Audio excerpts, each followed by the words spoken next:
Still kicking? You can always tell a true fan. That's when they have not only the shirt, but the matching hat. The rest just pay attention when they're winning.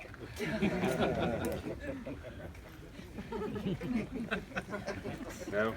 All right. That's true. Okay. How's that? Good.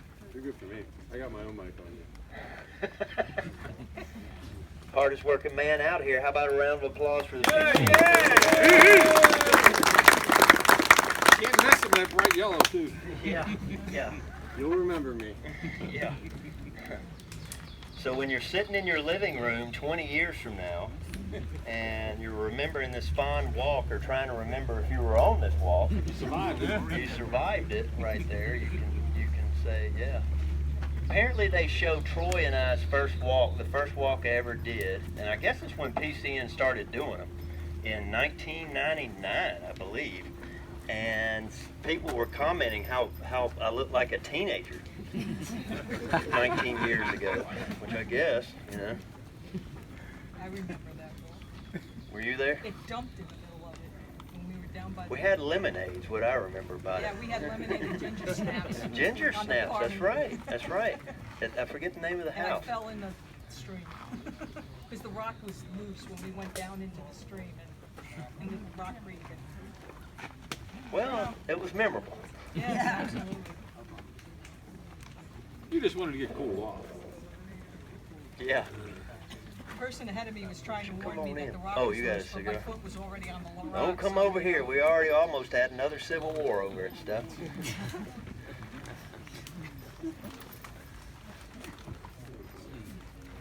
Read between the lines? No.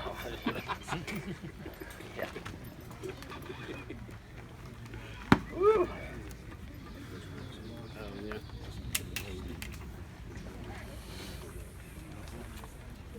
Oh wow.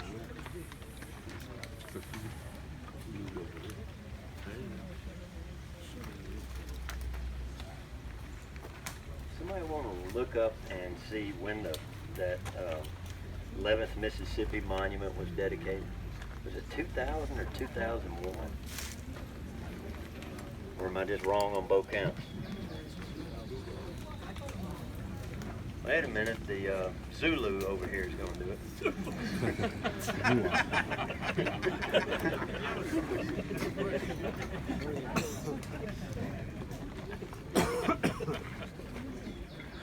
Is that right? You had the wrong side. Wrong side, okay. What were they named? British. British. Cool. What was the name of it? Rourke Strip? Zulu. 2000. 2000. Okay. I thought they wore them in India too. Yeah. So it must be, I bet it's some way it sits on his head. I bet it gets a good air draft up in there. Okay. Do you get, is it cool down in there? You don't look cool. I would get a better draft than you.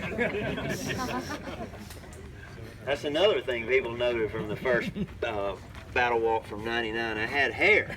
That's funny too. You had hair in 2008.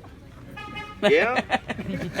Had hair there too, I think. But then he got married. A couple weeks ago, you had hair in the face. Yeah. We still do have hair. A little bit. Just a little bit. It's all right though. The balder I get, the prettier I become, right? No? You can correct me anytime. I tell you what, I feel the rain a lot faster than I used to.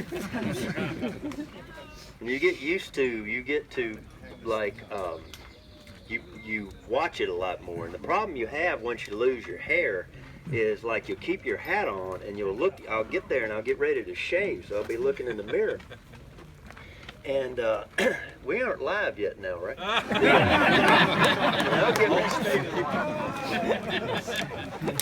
So I'll get ready to shave and I'll look up and my face will be tan and my top of my head will be white.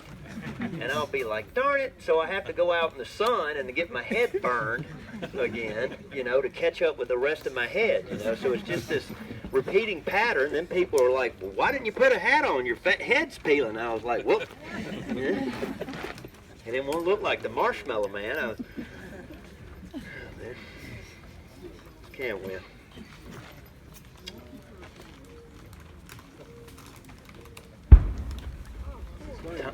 Duck! Duck. That was not a duck. Wait till we hear the whistle. Yeah. The Russians, right? Hear the whistle. All right, here come the Johnnies.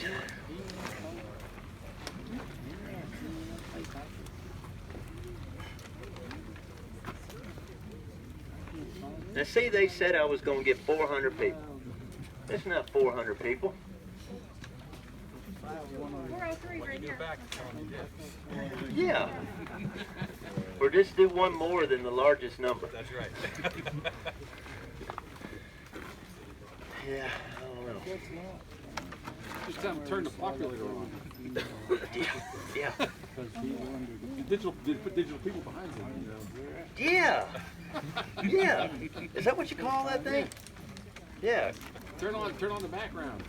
I wasn't in the film shoot, but they once did I was once there for the film shoot of the Visitor Center film today at Manassas, and they had probably like a dozen or 20 guys, and the way it looks, the way they shot it, and the way that it came out on film, you know, they multiplied it, and it's really cool. You're gonna do that when you get back to the job. You're gonna multiply this to people, right? So Yeah. It sounds like looks like you got thousands in the crowd. This counts as for tens of thousands. Or he could do like they did at Woodstock, you know. And at Woodstock, if you ever watch Jimi Hendrix performance, they never show the crowd. That's right. Nobody was there. Sunday morning. Because nobody's there. Nobody's there. They never show the crowd. Yeah, there's like 50 people. You could have gone up and had them spit on you or whatever. I mean, it'd be cool though.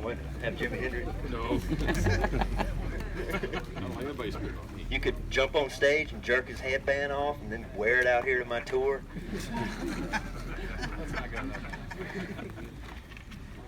If you knew the legend of the headband, you would like, okay. No? Elvis. Okay. Look it up. Urban legend. All right. Oh, yeah? You were pretty cool in college. I guess so. I read a lot of stuff. You read the King Keesley? No, I didn't. Oh, Tom Wolfe. Yeah, Tom Wolfe. W-O-L-F-E. The Electric Kool-Aid Test. Was that Tom Wolfe? Yeah. That was a good book.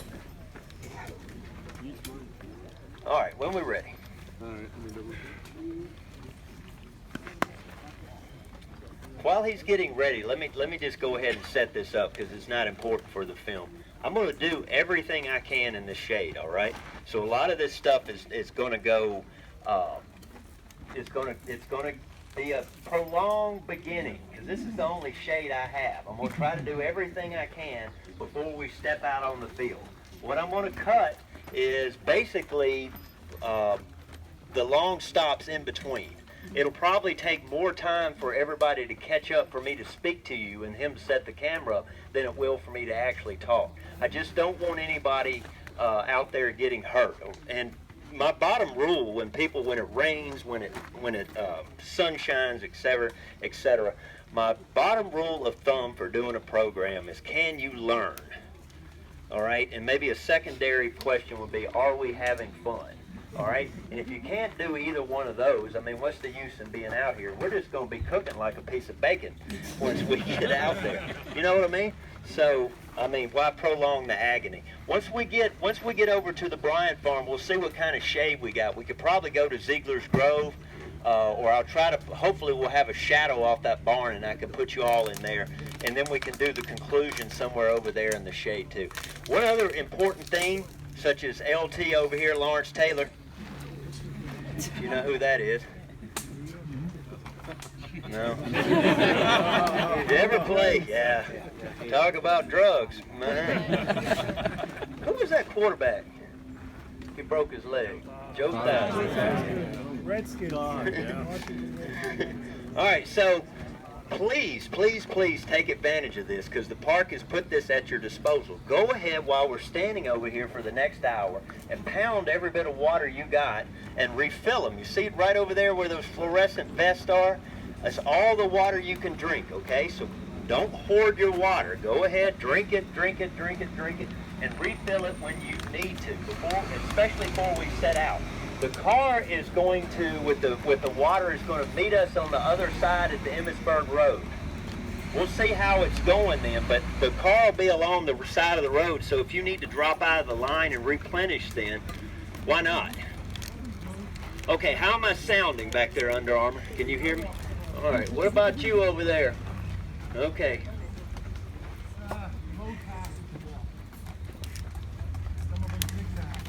We won't bother with the Yankee fan. It really doesn't matter.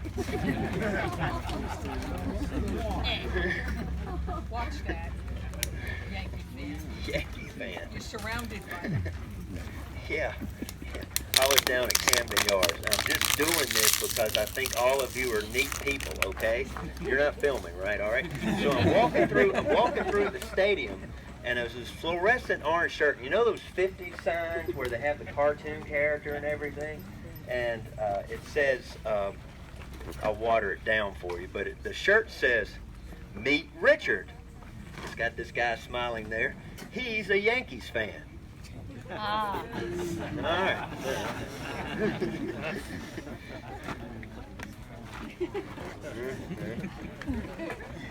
Didn't like it. I liked it. You liked it? You liked it. Okay. What do you do? Okay. You ready? You gonna count me off? I'm rolling. Just give it a couple seconds ago. A 1, a 2, a 1, 2. You remember when we first started doing this? You used to have the chopping blocks. You remember? I don't know if I ever did. What do you call that thing? I've never had to use it. What do you call it? Clapboard. You had It's to sync audio and video together. sync You can do audio that. and Clap your video. own hands. You can start it like that. All right, here we go. Everybody, you all want to clap together? All right, we'll do it on 3. All right. 1, 2, 3. And we are live here at PCN, and you're wondering why this crowd is laughing, and that's because you just missed a very bad joke that turned out to be funny, which will not be so funny about an hour into this program. If you watch the crowd, once we get out into the sun, it will no longer be any joking. So today I'd like to welcome everybody to Gettysburg National Military Park on the what anniversary? 155th anniversary of the Battle of Gettysburg, 2018. We are going to be doing Joe Davis's brigade and their attack not on July 1st, as we've done in the past, but on July 3rd. And we're going to go across this field in about an hour and cross the field and end up at those white house and the white barn over there, the Bryan family. So I hope you enjoy the walk. Let's start out today by talking about the leader himself. There is a book called edited by Gary Gallagher, and it has essays. It's called The First Day at Gettysburg, and they have essays in there talking about, I forget what the name of the essay is, but it's by Robert K. Crick, and he talks about the difficult debut of the new brigadier generals here on this field, specifically the first day. One of the generals which he talks about is Joe Davis. And this is where I got the information from, the most complete account. He's born in 1825. His family's apparently got a lot of money as we work our way toward the Civil War, because he's sent to school in Nashville. Any of y'all from Ohio? Yeah. Thank you. His father having high ambitions for him, Davis attended law school at Miami University. Miami University of Ohio, right there. Ohio. He returned to Mississippi and began practicing in Canton. If you ever read about the Vicksburg campaign, that's where Joe Johnson retreats to, north of Jackson. Of course, income came with the practice, and he eventually owned 65 slaves, which is a large amount of slaves, according to the 1860 census. This was an increase from the 39 slaves previously owned in 1850. He's appointed a state senator in 1860. Upon Lincoln's election, he tendered his resignation from the Senate to accept a captaincy in the 10th Mississippi. He was later elected lieutenant colonel of the regiment. Shortly thereafter, he was called to Montgomery, Alabama to serve on the staff of his uncle. And who was his uncle? Jefferson Davis. Joe Davis served along aides such as Lewis T. Wigfall of Texas. He would later be a Confederate senator. George Washington Custis Lee, R.E. Lee's eldest son. You don't hear much about him. And later, also the son of General Albert Sidney Johnson, after he is killed at Shiloh. Joe's duties were mostly comprised of being a private secretary and not a military advisor. He accompanied his uncle to the battlefield of Manassas and there saw firsthand the horrors of war, and his position required him to attend many of Richmond's socialite functions, which he was good at doing. Terms most frequently used in conjunction with Davis are amiable, unassuming, and agreeable. Another officer found Davis to be, quote, a very unpretending and pleasant gentleman. He didn't like an office job, though, and he wanted to be in the field. That's where all the glory is. And in the autumn of 1862, Robert E. Lee's army is winning a lot of battles. Jefferson Davis nominates his nephew in the summer of 1862 to the rank of Brigadier General. And guess what the Confederate Senate does? They reject the nomination at once. You really think Jefferson Davis was that well liked? However, he was finally won promotion on October 8th to rank from September 15th and accepted the nomination or the promotion on November 1st. Possibly the biggest clue, now this sets up Gettysburg, his finally winning his stars can be found in a letter from General Thomas Cobb to his wife on November 17th. Colonel William Brown, quote, told me that Joe Davis had been made a brigadier general. The Senate rejected him, but Ben Hill got the vote reconsidered, provided that Joe Orr would be made postmaster at Athens. So they swapped a general for a postmaster. Yes, and the rest is history. In the words of historian Bob Crick, his promotion seems to be as an unadulterated. If you ever read a Crick book, you better have a good dictionary. Seems to be as unadulterated an instance of nepotism as the record of the Confederacy offers. There seemed little else to commend him besides his relationship with his uncle. As stated, perhaps no other general on this field has less experience than Joe Davis. His troops were likewise green. His new brigade was recently drawn from a reorganization in the Army of Northern Virginia.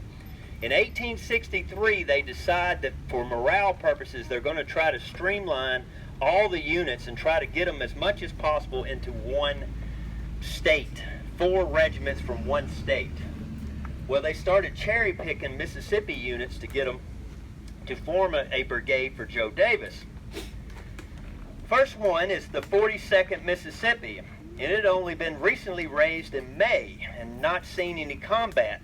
The Colonel Hugh Reed Miller had seen prior combat experience in the 2nd Mississippi. He was a native of Pontotoc, which is about 15 miles above my hometown of Houston, and had strong secessionist proclivities. I think I came up with that myself. I want to take credit for it anyway. Miller was elected to the Mississippi Secession Convention and became a member of the Committee of 15 to prepare the ordinance. 55th North Carolina also had been formed that year and did not possess any major combat experience. Major John Connolly commanded this regiment. The 11th and 2nd Mississippi came from the Shenandoah Valley to complete the brigade organization. Unlike the first 2 units, they did have combat experience. They had served at 1st Manassas and 2nd Manassas for that matter, where they had served under the command of Bernard B. And Bernard B. is going to, before he's killed at First Manassas, is going to bestow what? Stonewall Jackson's nickname. Stonewall Jackson at Gettysburg. See, I've worked it in. And I'll go home happy, right? We just go home. Okay. Other engagements the 2nd and 11th did were 7 days, Gaines Mill, 2nd Manassas, as I said, in the Battle of Sharpsburg. They were under the command of W.H.C. Whiting and Evander M. Law. In fact, they will be part, the 11th, was the 2nd also? I know the 11th was part of Hood's division that charged into the cornfield. The Texans get all the attention, but there was another brigade. Georgians, too, in there, too. So, the 2nd Mississippi, prior to Gettysburg, do not hear me correctly, was commanded by none other than Colonel William C. Faulkner, the great-grandfather of future writer William Faulkner. However, Faulkner was gone and John M. Stone commanded on this field.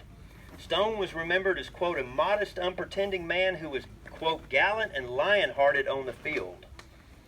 If you ever go to the old Capitol in Mississippi, in Jackson, Mississippi, and you see the state monument, Confederate monument, reportedly the Confederate soldier on top of that monument is John Stone, who would later become a governor of the state. There's some trivia for it.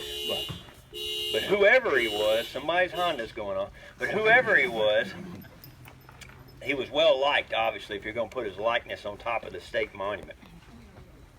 The 11th Mississippi was the only regiment of the brigade. Thank you, Tom Holbrook. We appreciate the artillery support right over there. The 11th Mississippi was the only regiment that had not been engaged on July 1st.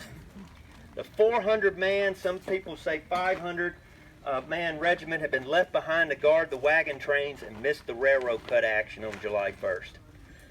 The unit contained 10 companies, including Company H, paging General Lee.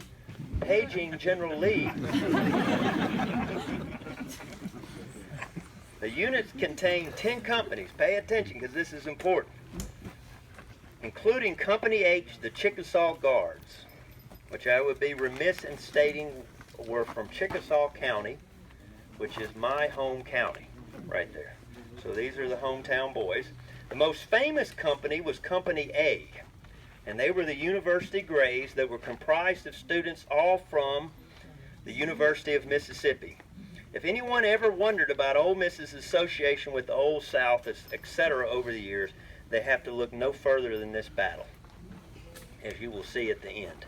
And of ironies of all ironies, you got a pan over here. All right, you got a pan this way. All right, and ironies of all ironies, 800 miles from home, I get the state fan, which you Northeast people don't know is basically an anathema. They're rivals, okay? All right, so that's a southern thing. That's a southern. No, I wouldn't understand. Well, we mutually dislike Alabama. Good. That's a fine. There's always one in the crowd. Always roll tide. For now. Meet Richard.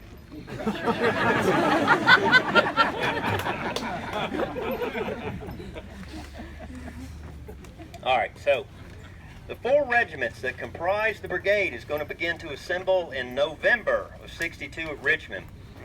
The 2 veteran regiments, the 11th and 2nd, contrasted sharply in composition with the 42nd Mississippi, who contained a lot of married men. Why would a unit from the Confederate Army raised later in the war, why would that contain more married men?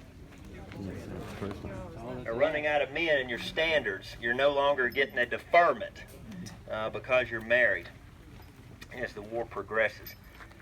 And that wouldn't be the first war.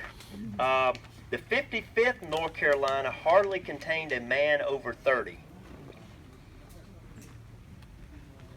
What does that tell you? Neither the 42nd or the 55th had any significant combat experience, as I said. In other words, the brigade entered this battle under a neophyte commander with half their troops relatively green and 3/4 of the brigade already bloody from the first day's battle. They got a green commander who lost control of them 2 days earlier. and 3/4 of them have already suffered significant losses back here. On the first day of battle, Joe Davis's brigade started off relatively good enough. They routed Cutler's brigade. I think Chris Gwynn took you out there on July 1st, didn't he, if you had enough heart for that. And they then, in the subsequent Union counterattack, they got stuck in the railroad cut. We don't know, this is just a guess, but one figure states that 232 Mississippians and North Carolinians were captured in that cut, but we don't really know. Among the killed and wounded, the 3 regiments lost 54% on day 1. So what does that tell you about their placement in this line that day on July 3rd? Should they have been here or not? No, they probably should not have been here. Okay, so let's start. You got this field in front of you. Wide open. Hey, Jason.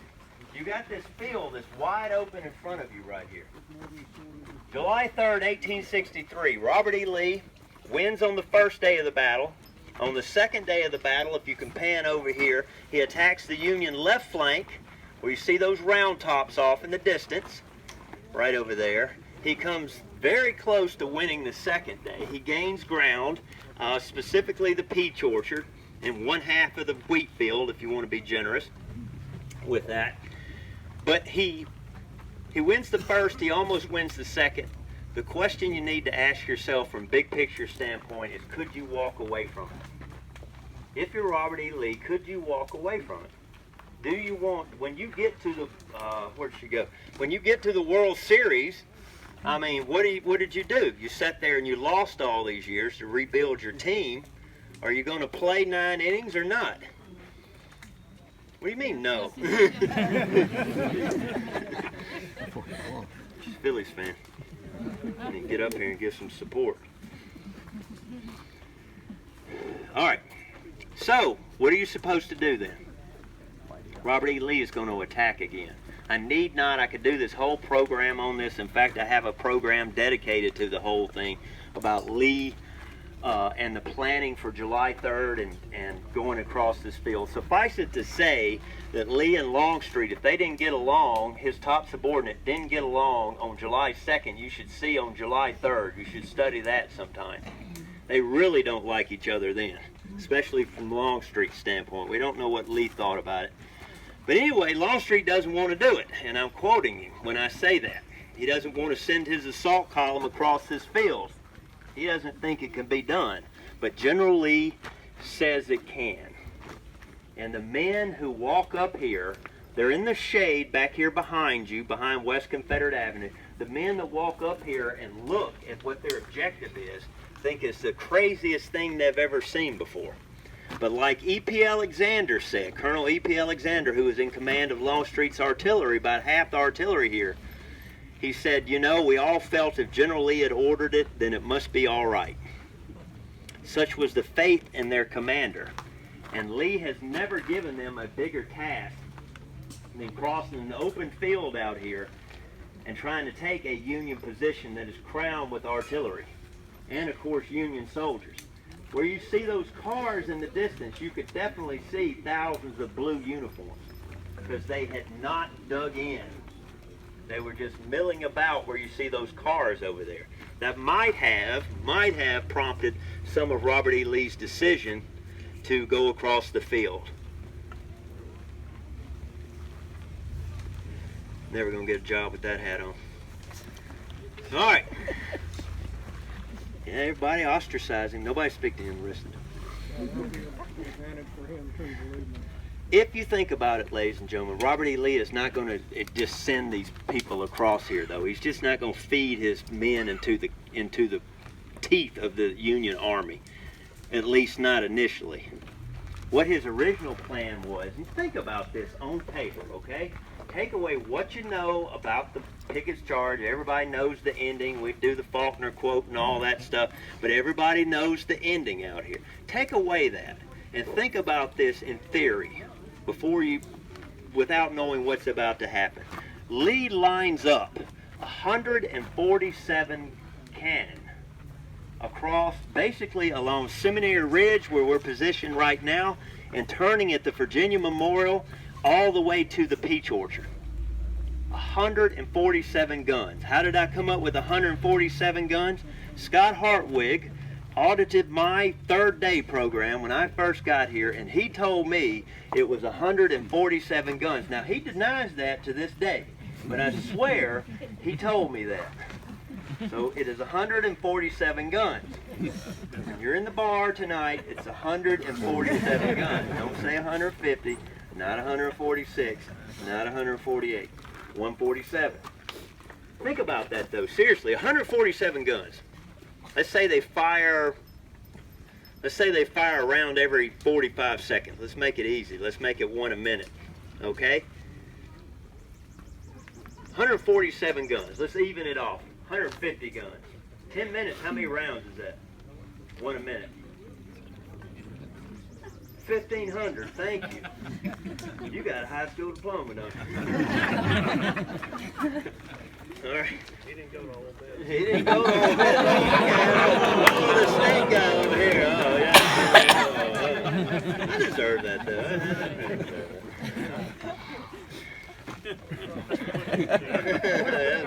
He'll have to buy the video now, though, because I put him on TV. That's 1,500 rounds. The bombardment, ladies and gentlemen, has two objectives. 147 guns, 1,500 rounds in 10 minutes, 2,250 in 15 minutes, 3,000 in 20 minutes, probably a little bit more than that. You would think, ladies and gentlemen, if you send that many thousand rounds over there, that you would be able to achieve two objectives, which is, one, to destroy the Union artillery. Remember, Southern artillery always had a problem gaining superiority on a battlefield. They never had enough guns, and they never had a good quality of guns as they do in the Union Army. So that's a problem. The second objective and secondary objective is to demoralize the Union infantry. The best case scenario is you run them off too, and you just march over there and just take position of the ridge. If that was possible. Regardless, you want to knock out the first one. The important thing to remember, though, ladies and gentlemen, is the artillery bombardment was only supposed to last 15 to 20 minutes.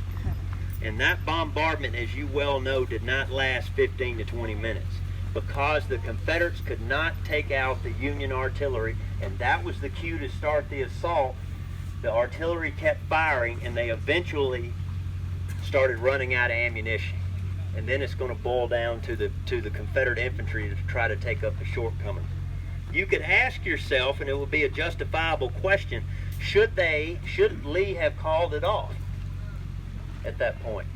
And there are at least one indication that Lee didn't know about it. Maybe Longstreet should have called it off, but he didn't think he had the discretion to do so. Nevertheless, the bombardment, since it doesn't work, leaves the infantry to do their own to make up for the shortcoming. And never forget too, the artillery was originally supposed to advance with the infantry. Most people forget that. If you read Alexander's memoirs, he talks about if the camera is the battle line and I'm the artillery, then the artillery would dash forward in front of the battle line and set up and fire until the infantry passed it. You would also have, you quit looking stoic, turn that way, you're not running yet. Keep turning. If he's the Confederate infantry right here, the artillery will come up and they'll guard each side of the assault too. And that's going to keep what from happening to the flanks. Keep that in mind when we cross the field. That will keep the Yankees from closing in on their flanks. That artillery is not going to be present because they don't have any ammo left.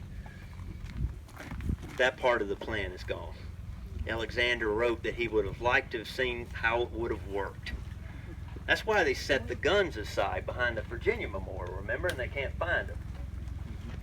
Okay, so 1:07 p.m., let's get this thing shooting. 1:07 p.m. over at the Peach Orchard, the Washington Artillery from New Orleans is going to fire 2 signal guns. You want to get real specific about it? They fire the first gun and the second gun misfires.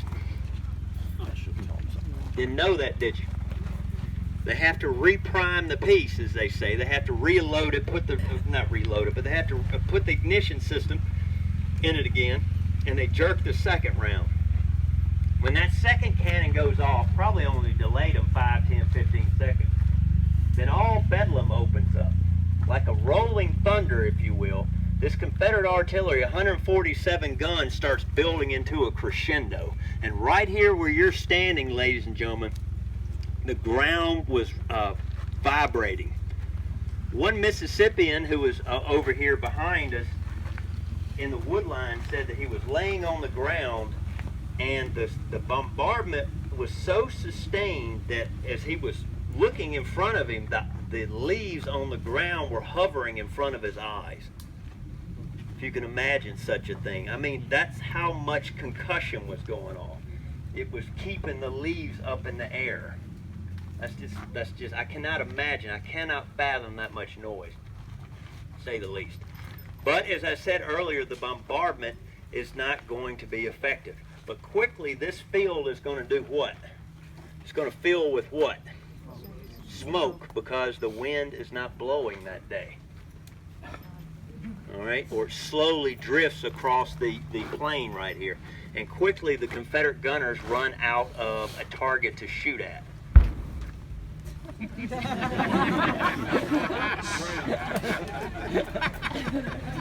Now, see, I had that planned. On cue, right? Right? Okay. It was a cannon shot in case the camera didn't pick it up. What are the Confederate infantry to do? They have to sit here. And quickly, ladies and gentlemen, the casualties are going to start to mount. Lieutenant William Peel, who left an account, said right over here, basically back where you park your cars across the street right there, recalled a Union projectile probably coming from Cemetery Hill, which you could see this neighborhood was not here at the time, but those tallest trees you see in the back, way over there in the distance, that's Cemetery Hill. He said a shell came in and hit in front of Lieutenant Daniel? Lieutenant Dan. Hit in front of Lieutenant Daniel A. Featherston of the 11th Mississippi, and it must have hit, he was laying on the ground, or he's standing, but it angled up and caught him right in the chest, and it exploded at the same time that it struck him. It said that it threw his body 20 feet up in the air. And I got to thinking about that last night when I was sitting there typing on this program. 20 feet's a long way to go. And what Featherston didn't write about, Lieutenant Featherston didn't write about, was what had to rain down on everybody around him. That's what you're looking at. You know? Lunch? In and amidst all this, ladies and gentlemen, is a guy by the name of Jeremiah Gage. What we're going to do is, if I could get Mr. Lou to go over there, who I'll introduce in just a little while. If I could get Mr. Lou to go over here and stop the traffic, we're just going to go to a short distance across the street over here to the 11th Mississippi Monument, and I'm going to tell you one of the most poignant stories from the entire Battle of Gettysburg. Don't forget your water if you need more water. Wasn't Faulkner. That's another. Yeah, you're gonna quote Faulkner, Dustin the Intruder too? No, I didn't do Dustin the Intruder. Does anybody have it? So let me give you the other clue. He's got dust. Oh man. I got the piece of it. So he says another clue. He's disappointed that I didn't get it after Mississippi and novels. He looks at it and says, Bob, he writes about lawyers.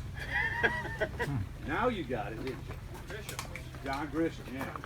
He donated most of the money for this. Now I just lost the people I was giving a bicycle tour to. You all want a bicycle tour? Matt, you got 300 people. You can book now. Book now. You have any more tours today, Bob? Get your bikes out here. We'll go. What's that now? You have any more tours today? This is my last today. Is that all right? What? I'm just trying to sell you. Tomorrow. Thanks, Matt. We will relocate. We will relocate. I am going to tell you that story about Jeremiah Gage. So. Right now?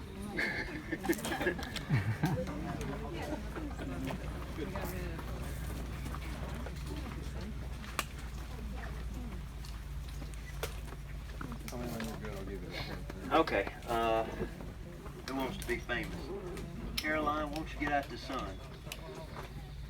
Come on, you're going to be a long day out there. All right, Caroline has got the official radio, and she's just hoping she doesn't have to officially use it for one of y'all. Okay? So how about a round of applause for the nice lady from France? Before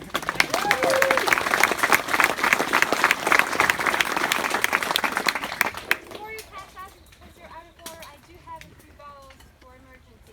So do come to me if you need more. Yes. What battlefield did you work? Lawton. Say it again?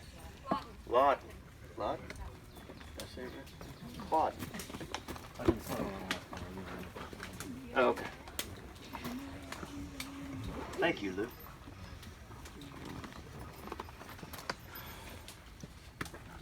Do we need to clap again? No. I think we should. We should do it on every cup. Yeah. Yeah. Here we go. Okay, we're standing in front of the 11th Mississippi Infantry Regiment right now, and this is used, this statue depicts their color bearer. I don't know if he has a specific name, but we'll cover those later in the tour. Those that carried the flag, leading the 11th Mississippi in the charge.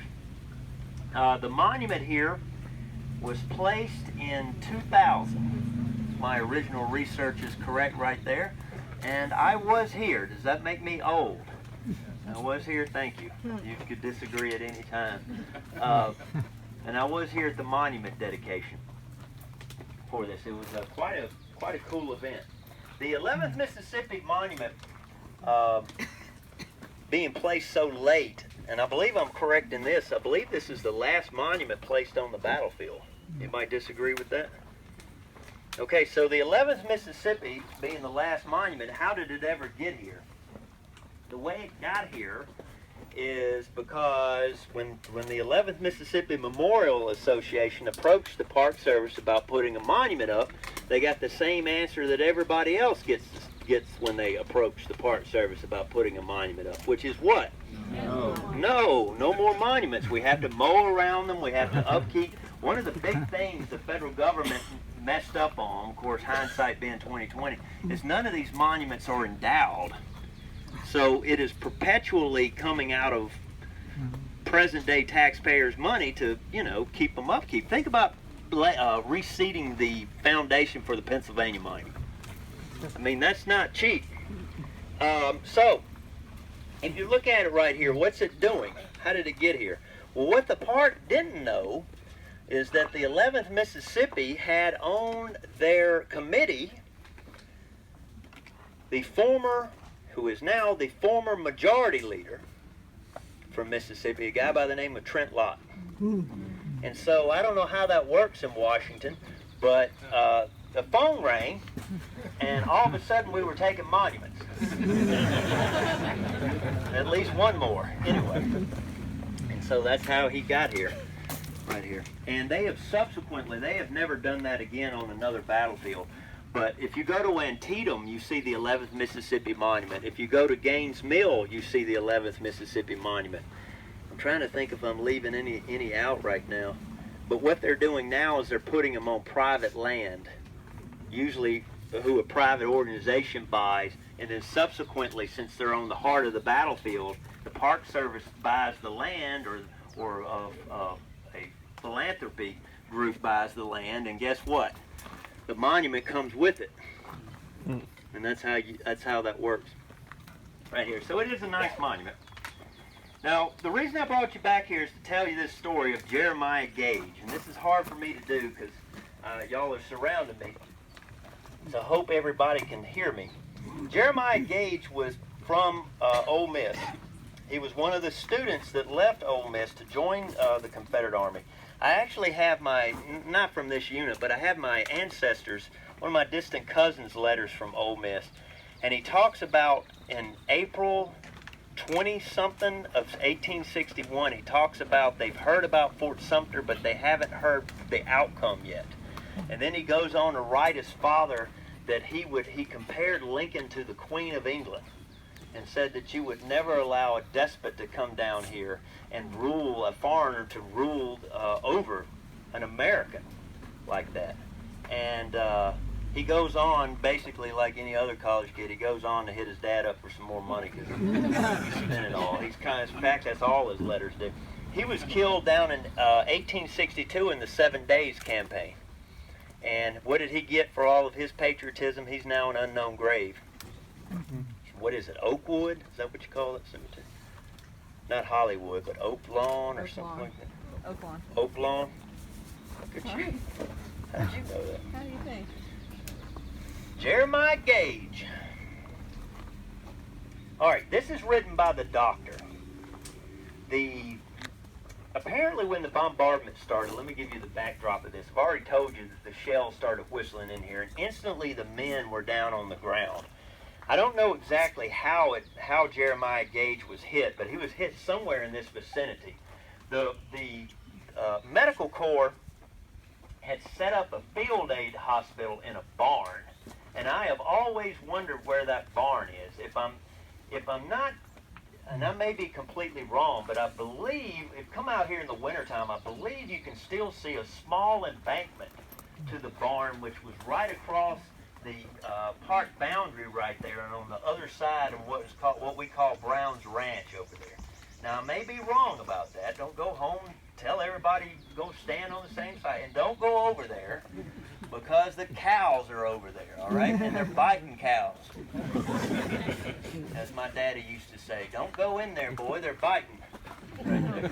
Daddy, why does that cow jump on that other cow's back? I don't know.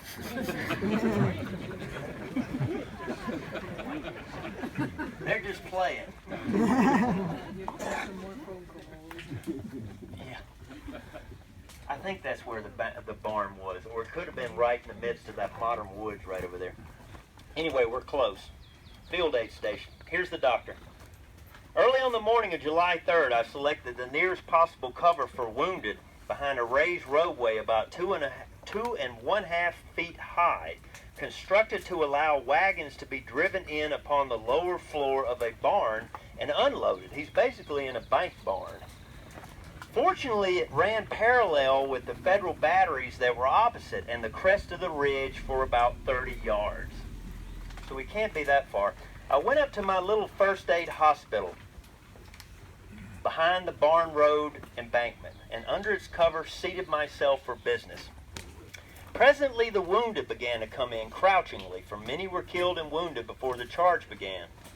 The first to arrive, borne on a litter, was a princely fellow and favored son of the 11th Mississippi. I saw in an instant a condition of terrible shock. Keeping everybody close to the ground, I turned to him, and he pointed to his left arm. I quickly exposed it and found that a cannonball had nearly torn it away from the elbow and the shoulder. I made some encouraging remark when he smiled and said, "Why, doctor, that is nothing. Here's where I am really hurt." And he laid back the blanket and exposed the lower abdomen, torn from left to right by a cannon shot, largely carrying away the bladder, much intestine, and a third of the right half of the pelvis. But in both instances, so grinding and twisting the tissues that there was no hemorrhage. I then surveyed his personality, observing the tender devotion on the part of his litter bearers, and I saw a singularly attractive creature. Through his deathly pallor I could detect a sunburned blonde who in health would show a strong and ruddy countenance, a large head with a tousled shock of reddish golden locks like a mane, with the muscular form of an athlete. Deferentially polite, there was something singular, self-confident, and manly about him, answering distinctly the distinctive marks of the shepherd. Without the slightest change of voice, he asked, "Doctor, how long have I to live?" "A very few hours," I replied. "Doctor, I am in great agony. Let me die easy, dear doctor. I would do the same for you." His soul peered from the depths of his blue eyes in an appeal of anguish that cut me to the heart, and I replied, "You dear noble fellow, I will see to it that you shall die easy." No word or detail of this scene has faded from my memory. There was no thought of the dramatic. It was dreadfully genuine and naturally spontaneous, and the unconscious creating an actor of a grander tragedy than we might ever hope to play. For my own feelings, and as a physician, I can make no disclosure of his name and tell this reminisce. I called for, and my hospital knapsack bearer, Jim Roll, quickly handed me a 2-ounce bottle of Black Drop, a concentrated solution of opium, much stronger than laudanum. I poured a tablespoonful of it into a tin cup with a little water and offered it, but before his hand could reach it, a thought flashed in my mind, and withdrawing the cup, I asked, "Have you no message to leave?" It startled him. In a low moaning wail, he cried, "My mother, oh, my darling mother, how could I have forgotten you? Quick, I want to write." By that time, all who were crouching under the low shelter were crowded around, oblivious of their own injuries and weeping silently. I took my seat on the ground close beside him and lifted him over, reclining him on my chest, his face close to mine to steady his head, his right elbow in the hollow of my right hand to support and steady his arm, and a pencil slipped into his hand. Jim Roll had provided the sheet of paper held on the smooth lid of a hospital knapsack improvised as a desk. He wrote rapidly. All of this transpired in haste, murmuring to himself the words audible to me, for I looked another way. He began with place and date, on the battlefield, July 3rd, 1863. He wrote little more than half a page, into which he poured with vehemence his whole soul of tenderest love, never faltering for a word, and a message toward the last, with a name that he wrote silently, conscious of the presence of strangers, but the message was too personal and sacred to him for me to trespass, for it was holy ground. The last line he softly repeated aloud, "I dip this letter in my dying blood." With that, he turned down the blanket, seizing the letter, pressed the back of it upon his oozing bloody wound, and handed it to me, giving his mother's address and begging to be sure she got that letter. I arose from the ground and had him supported. When he turned to me with a reminder of my promise and of his hopeless pain, I handed him the cup, and he feebly waved it, saying, "Come round, boys, and let us have a toast."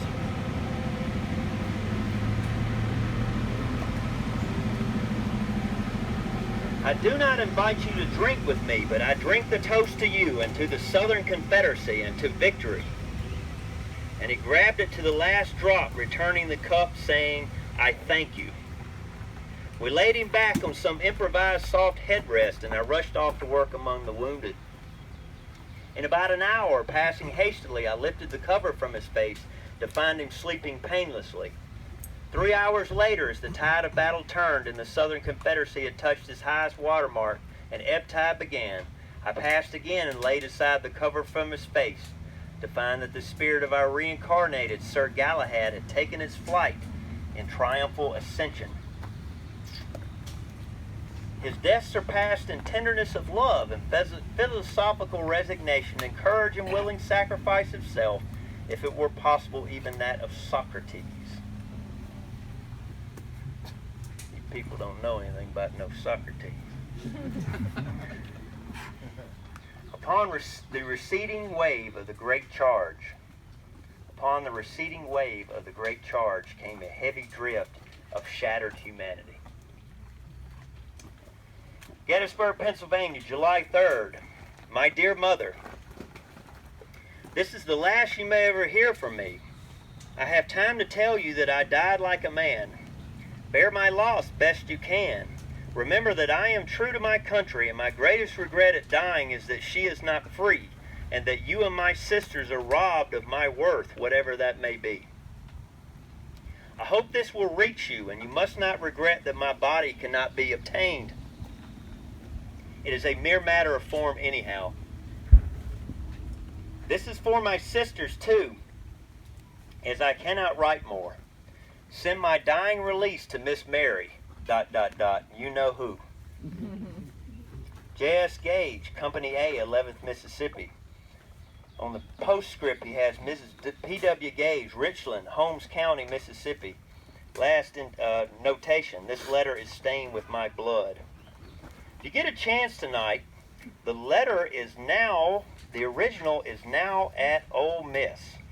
And if you go on their website, you can pull up a high-res image of that letter, and you can still see those stains around that letter. Pretty cool, isn't it? We're going to step on over. We're going to go to the Tennessee Monument, and we're going to figure out what's going to happen from there. So much for DEET, huh? Doesn't work worth it. Any questions? Any questions so far? While the camera's off? And I hate we lost touch. How's the romance going for you?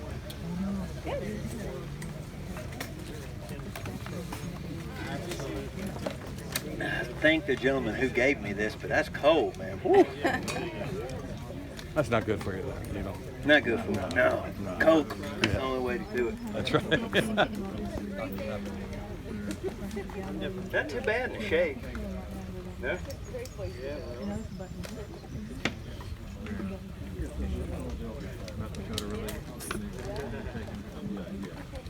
How many people would you say you had? We have 7 flags and an officer. 8. Yes, sir.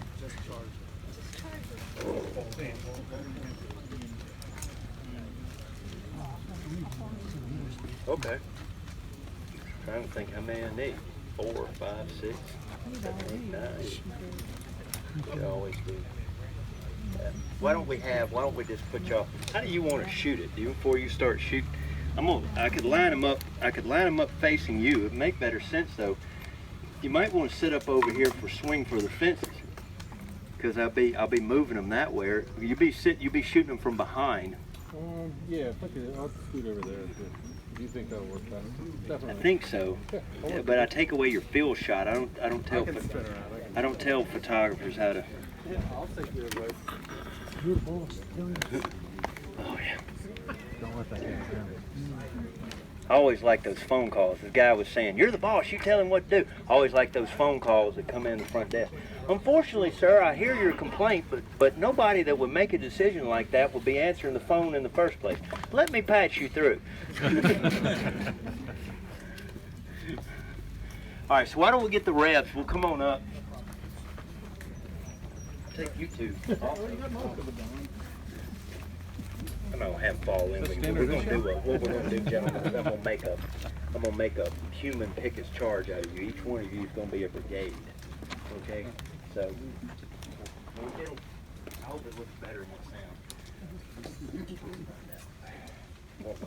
Okay, so why don't we just go down here? I'll take 4. Let's do Pettigrew's division first.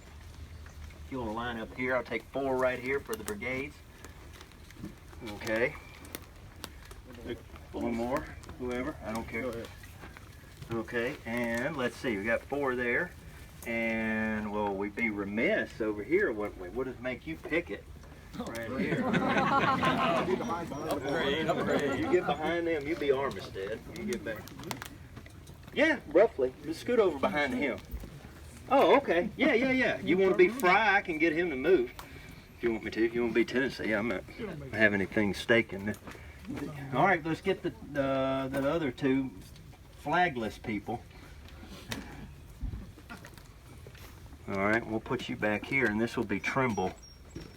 All right, now let me see before the camera cuts on. Let me tax my hippie brain right here. So you got, anybody want to do it with me? You got Kemper, Garnett, Armistead. Who's this? Fry. Who's this? Marshall. Davis. Brockenbrough. And back here, who do we have? Trimble. And the 2 brigades? Lane and Scales, but they're not Lane and Scales. Lane and Lawrence. Lane and Lawrence out here. And right here, what we have is I don't know. We'll figure that out in just a minute. We'll make him the second wave. Yeah? Oh, we could. Let's sit you over here. You can be Wilcox and Lang. Put you over here. Oh, you're fine, sir. All right. So there you go. How's that? That shot work? Okay. Oh. I was thinking Al Forensic. I didn't know y'all knew. Yes.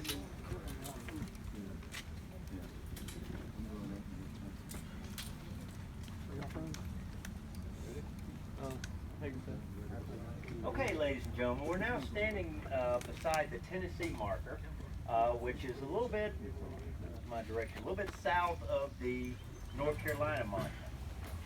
Basically the right flank, if you will, of Davis's brigade, somewhere in here. Now these colorful gentlemen which we have back over here are going to help me. You must really like that piece of watermelon right there. They're going to help me portray Pickett's charge out here. Okay, so what's going to end up happening, ladies and gentlemen, is each Confederate here in this rank represents a brigade. And the brigades, when Lee lined them up, would have been from two corps of his army, basically A.P. Hill's corps and from James Longstreet's corps. The interesting thing about Pickett's charge, there's a lot of interesting things about Pickett's charge, but if you look at these brigades, you got, in no certain order, 1, 2, 3, 4, 5, 6 in the front line coming across. Then in the back, you've got 7, 8, and 9 behind there. And then over here, where the gentlemen, move your flag for a minute so we can see the general over here, you have also Wilcox and Lang. You like your promotion? No, you don't like it. So, look at the overall setup of this line right here. These three gentlemen right here are from Longstreet's corps, Pickett's division. These other gentlemen, these other 6 brigades, or 2/3 of the assaulting force, are from Hill's corps. The interesting thing about Longstreet's assault on July 3rd is that Longstreet is in command of troops, and the majority of the troops have never served under him before. In other words, he doesn't know them. It doesn't mean they're strangers or they're at odds or anything, but he doesn't know them. He doesn't hang out with them every day. He doesn't know their personalities, etc. To add to the intrigue, A.P. Hill's men, which is this body of men right here, and Longstreet, Hill and Longstreet had only a year previously been feuding outside of Richmond in a dueling newspaper articles that were going on after the 7 days. In fact, at one time, Longstreet had placed Hill under arrest for whatever reason, and subsequently Hill was transferred to be under Stonewall Jackson, and we all know how that worked out. So, if you think about it, it's a unique situation. But in Lee's defense, you also have to keep in mind, ladies and gentlemen, that A.P. Hill has never commanded a corps in battle before. This is his first battle. You talk about Joe Davis, we've been talking about that. This is A.P. Hill's first battle at this level. If you're about, on July 3rd, to launch an assault in which the fate of your country rests upon, everything that you have fought for so long is now on the line, who are you going to entrust to do that? Would you turn to A.P. Hill to do that? Or would you turn to James Longstreet, who is your only seasoned corps commander? That's what many historians think why Lee chose Longstreet over Hill, even though the majority of the troops were foreign to Longstreet that day. Does that make sense? So there's a lot of things that start to go wrong even before the assault begins in the first place. The Confederates, for one thing, were lined up incorrectly. It's hard to see with this many people out here. But the weight of the attack, ladies and gentlemen, is all back here. Okay, it's in the center. All right, it's in the center back here. Notice that I don't have anybody standing right here. There are no reserves behind these two gentlemen. There are no reserves over here on the other side behind this gentleman. All the weight of the attack is in the center. And that leads me to believe, well, hindsight being 2020, you'll see in just a second, they could have aligned it a little different.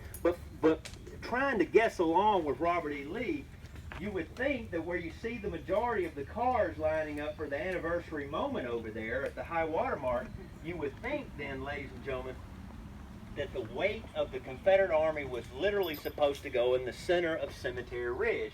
It would appear by the alignment right here. Now let's talk about the brigades individually in here. Now I won't go into great detail, but collectively. George Pickett's division of Longstreet's Corps, all the Virginians right here. And always remember, the Virginians are going to write the most about the charge, even though they were only about 40% of the manpower. Thank you, Tom Holbrook, right over there. The Virginians have not been in any combat, and the Virginians are fresh. They got roughly around 5,500 men in those 3 brigades right there, and they're the last complete division that has not been engaged yet. So they're a natural unit to put into this attack. This, though, Heath's division, now under the command of James J. Pettigrew, is a puzzle, because these brigades have been severely mauled on July 1st. Real quickly, you've got Burkett Fry's brigade right here of Tennessee and Alabama boys. They're the ones that were under James J. Archer that opened the fight up on July 1st, and Archer is the first general in the Army of Northern Virginia to be captured during the war. Well, now they're under the command of a colonel, plus all the other officers which they lost. This is Pettigrew's brigade of North Carolinians, but Pettigrew is the senior brigade commander. When Harry Heath is struck on the head by a piece of shrapnel and it ricochets off his skulls, anybody remember why Heath's life was saved? Newspaper. That's right, he had a brand new hat with rolled up newspaper, and it hit him right there and ricocheted. He had a thick old head on him. See, sometimes it pays to be thick-headed. That's right. Heath is not himself. Pettigrew has to bump up, so when Pettigrew bumps up to division command, somebody's got to take his place, and that person is Marshall. Now you got a newcomer here, new brigade commander, not to mention the losses, I need not tell you, on July 1st. Then you get to Joe Davis. I've already gone through that. Look what happened to 3/4 of that brigade in the railroad cut. And then you get over here to this tough-looking fellow right here. I don't know how you pronounce it. Anybody want to pronounce Brockenbrough? Brockenbrough? Brockenborough? Brockenbrough. We'll go with the Harvard man. Brockenbrough. For all your investment advice. Brockenbrough's brigade is comprised of a lot of units that don't want to be here. Specifically, the worst of the lot would be the 22nd Virginia Battalion. Why is that bad? They were former heavy artillerymen who had been recruited and forced into the Confederate ranks. And they didn't want to be in the infantry. And pretty much Charles Fields, I'm getting way off into the weeds, Charles Fields' brigade, who it was previously, if you went to the Confederate Army, if you were here in '63, they wouldn't say Brockenbrough. They would say Fields' brigade. That's how you would know it by. Charles Field is gone. And this new commander, John M. Brockenbrough, I'll get it right here in a minute. Say it one more time. Mr. Make B. sure you get his face. Brockenbrough. Eating how can you eat chocolate bar 95-degree heat? Robert. Very carefully. Very carefully. That's right. Very carefully. He don't want to be here. So, this unit, ladies and gentlemen, apparently either the colonel was not willing or unable to command the unit or whatever, but as the assault was getting ready to take place, he actually splits the brigade in two. He gives, if there's 4 units in the brigade, he takes 2 units and places them under Colonel Mayo, just like it sounds, and then the other ones he places under himself. All right, and that's how they're going to start out going across here, disjointed. So look at this. What are the weaknesses of the formation? Right here. Basically the flanks. And look, ladies and gentlemen, you have some of your weakest units at probably the most important parts of the line. Does that make sense? You see how this is going to snowball on them right here? And you also get into it, ladies and gentlemen, is to going back to Hill and Longstreet. How much did Longstreet know about the condition, and Lee for that matter, know about the condition of these men right here? Did Hill communicate with them? Did he not? Did Longstreet inquire? We don't have any evidence of this. Were the two generals still feuding with each other? I don't know. Was there some kind of animosity? I don't know how much that, if any, that had to play in it. Somebody shooting beer cans. Doug, aren't you going to do something about that back there? All right. Private property. They can shoot us from over there all they want. If you think about it, Pickett's division is going to basically get on here first. And when they come out, when you go to the Virginia Memorial and you march out, just give me 2 or 3 steps, and you march out with him right here, and you come astride right here, just right here. Notice, ladies and gentlemen, how Garnett and Kemper are extended out here in front, okay? In other words, these two Confederate brigades, you think you're hot today, they took them out in the field in front with no shade about 9 o'clock in the morning. And that's why a lot of them are puking by the time that they get ready to go forward. They all got sunstroke. Because it's probably 2:30 in the afternoon, maybe a little bit longer than that before the infantry steps off. Okay, well this is where the little things break you down. I'm going to give you the big picture, so hopefully when we're scooting across the field, it'll make better sense. Pickett, obviously, has the shortest distance to go because he's already advanced, okay? But Heath's division, or Pettigrew's division, has the longest to go, but nevertheless are not told to move until Pickett does. And in real time, ladies and gentlemen, that's hard because it's not like a board game, you know, where everybody moves on their turn like they're supposed to. It takes time to get men up from behind these woods and to get them through the artillery and all Anderson's division through here, get them through that clutter and stand them right here where I'm standing and form the ranks up. It doesn't happen in 30 seconds. It takes time. So already when the infantry moves out, Pettigrew's division is running behind. They are moving forward, and they have to play catch up.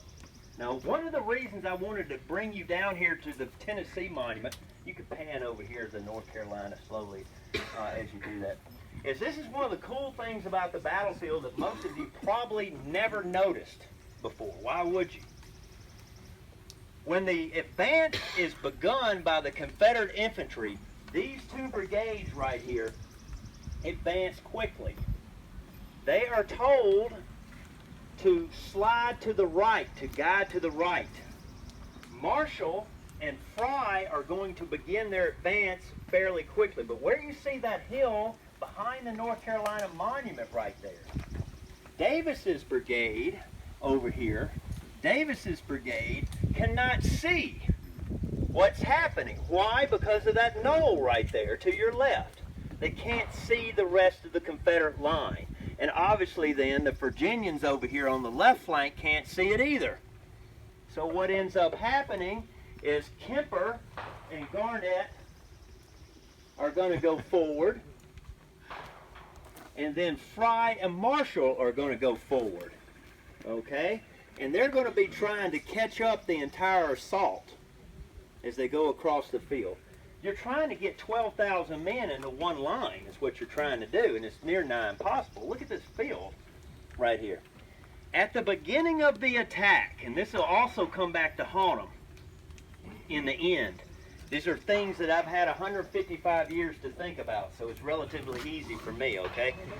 They've made the decision, ladies and gentlemen, that they were going to guide center, which means that this gentleman right here, Mr. Fry from Tennessee and Alabama, is going to be the brigade of advance. In other words, all the Confederate units are moving toward him right here. They're guiding toward the center. Now, I don't know this, but it is, I don't know why they wouldn't use it. There is a fence, that's 3 syllables in the South. Fence, there's the state guy again, right there. There's a fence that runs at right angles, basically right over here. You can see it over there if you know what you're looking for. It runs at right angles all the way up to the angle, to be redundant, where that single tree is off in the distance. And it probably would behoove Fry's brigade to align upon the fence to keep their alignment straight. Okay? And so what the Confederates start doing when they start sliding over is when Garnett slides over toward Fry, he is going to block out Armistead. That's why Armistead ends up ramming into the back of the rest of the Virginians at the high water mark, because he's got nowhere else to go. Okay? So, now you have roughly 4,500 men in this assault as they start to cross the field. And look already how disjointed they are as they start to come forward. As they're coming forward, the general tendency of the divisions, at least Pettigrew's divisions, are to drift from the right to the left. Why? Probably because they're getting hit by enfilade fire. They want to get away from it. But at one point, Marshall's brigade of North Carolinians is going to oblique to the right, which means his whole unit turns 45 degrees and they start moving this way. What he's trying to do is close the distance with Fry right here. And if you go back to Davis, to our story today, I'm getting through here. We go back to Davis with our story here. Davis comes out and he's late. Literally, the men on the other side of this hill, the Confederate artillerymen said they came running out of the woods. You can imagine such commotion, pandemonium. They come running out of the woods and they're trying to form their ranks up real fast. They got a neophyte commander, as I said, and Davis gets them moving as they're going across the field, but already they're running behind as they're coming across. And so, ladies and gentlemen, that's what's going to end up. Pickett's charge is not the beautiful thing that you might want to think of it as. One Federal observer noted that it looked like that the left flank drooped. Okay? And if you look at check this out, and I don't know this, Sue Boardman or Chris would be a good person to ask over me. But if you ever notice the cyclorama painting, you see that there, and you notice the Confederates, there are unit after unit behind each other. Coming in, kind of in echelon, if you will, as they're moving across the field. I think that's what Paul Philip Pateau, those veterans were telling him back then, is that the left flank was drooping, and they looked like they were coming in waves, if you will, as the Confederate stepped. Does that make sense to everybody? As they were stepping across this field. Any questions?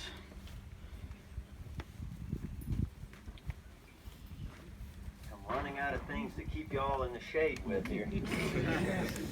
Where's the artillery supposed to go across with these people? When? Where is it? Where? I don't see any artillery out here. None advanced. They don't have any ammo left, so it doesn't advance. But thank you. But there's another. But there, you know, that boils down to a lot of different things, and one of them is a poor. They didn't have a Henry Hunt. The Confederates did not have a Henry Hunt on their side. Who is that? Who is that? On your shirt. Oh, Louis R. Francine. New Jersey.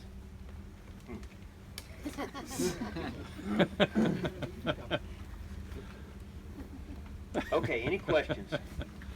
Say now or I drag you out in the sun. Let me get my water. Over here. Okay, so Marshall is going to come riding out. He cannot help himself. When he rides in front of the North Carolinians right here, he says to his men, he says, "Now, Colonel, for the honor of the good old North State, But I'm parked over there. forward." I'm not. So what we're going to do is I'm going to take the path and we'll swing over to Davis's line and everything. But keep in mind that it is mass confusion as we're coming out through here. We're going to take this fence line. I had the maintenance crew. I want to thank the Gettysburg Maintenance for mowing this for us. A little extra width on it. But we're going to follow this fence line out to the Bliss Farm. And basically it's going to carry us out to where you got to have good eyes. But where you see those monuments about midway across through there. And we're going to get to that area and regroup. Okay? Okay.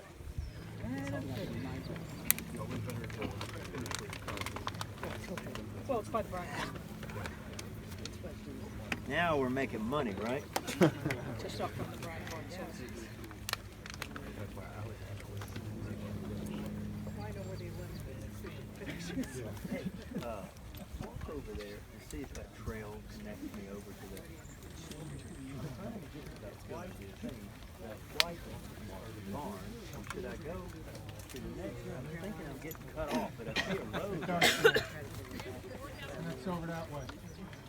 Yeah, That's a dead end over there. No, it just goes nowhere.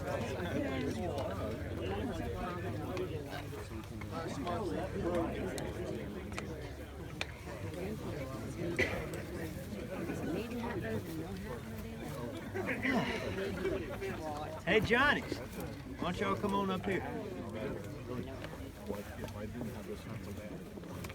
We'll put the Johnnies back here. I started putting them right here because they cast a big shadow. I can stand in their shadow. Y'all didn't form up right here behind me. They jumped off. Yeah, they jumped off. Hey, Matt. Yeah. Is this fence actually placed? It goes right between the barn and the house. Oh, that's a good question. I have to look on the gentleman's question is, are these fences, are we rolling? No, not yet. You want me to? I don't know. These fences here, the question was whether these fences are accurate or not, and that is a very good question. Most of the fences that we put out here are based on the Warren maps that were done in 1864. And so I'd have to look on that, consult those maps in order to figure out how accurate what was. But if you look at Pickett's charge, we always look at as a big field, and well, we should because it's a big old assault. But if you were to take an aerial view, or if you were to be a property owner here at the time, what you'd be looking at would be different property owners. I'm not saying that every square is a different property owner, but I'm oversimplifying, but you get the idea. You would have a property owner here, you would have one there, and then you would have another one up there. So that's why you're in different places successively fencing these things off. Not only that, if you own several lots out here, then you want to what? You want to keep your cattle separated from your horses or whatever, you know, whatever needs are going to arise.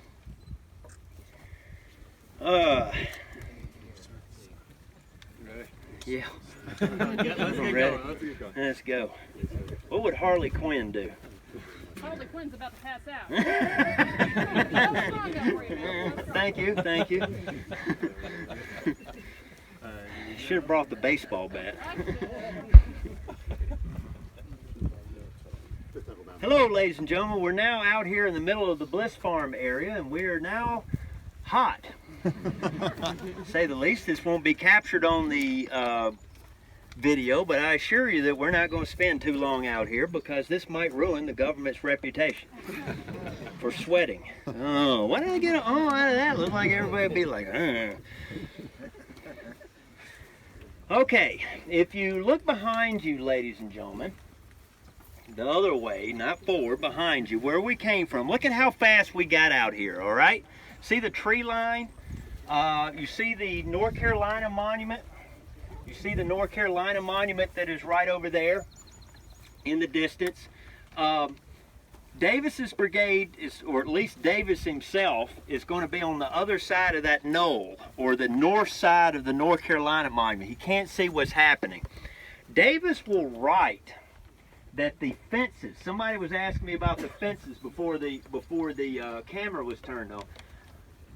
Davis is going to attribute all these fences, which you see successively up to the Bryan farm, as being in charge of, or being the reason that he can't get his brigade rolling that day.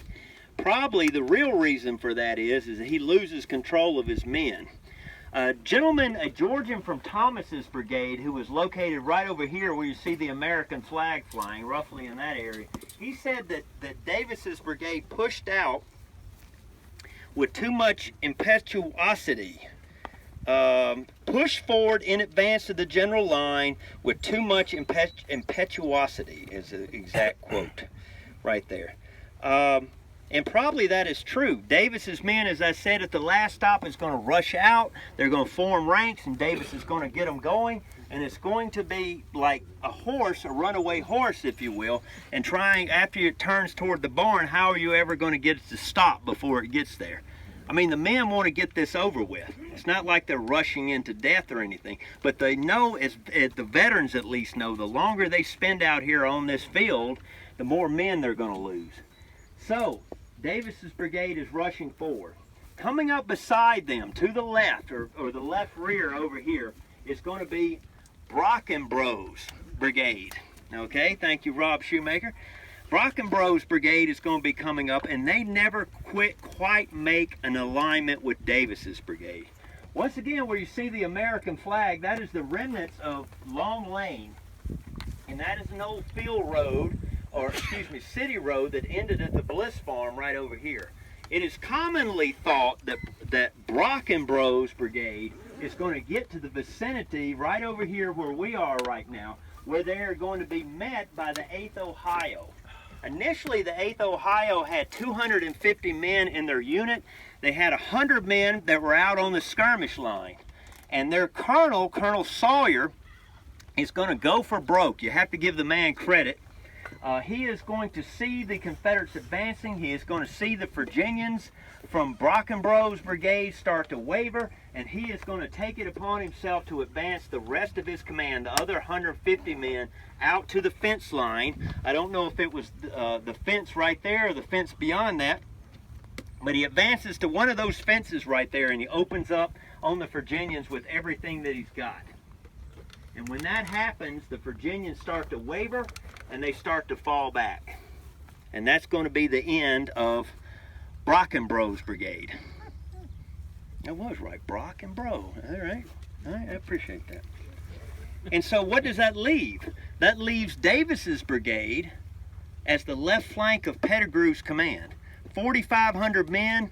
Brockenbrough's brigade was probably, 4 units were probably around 500 men, so they were the smallest unit in the attack, but nevertheless, whatever that translates, 10 to 15% of the assault force is already gone.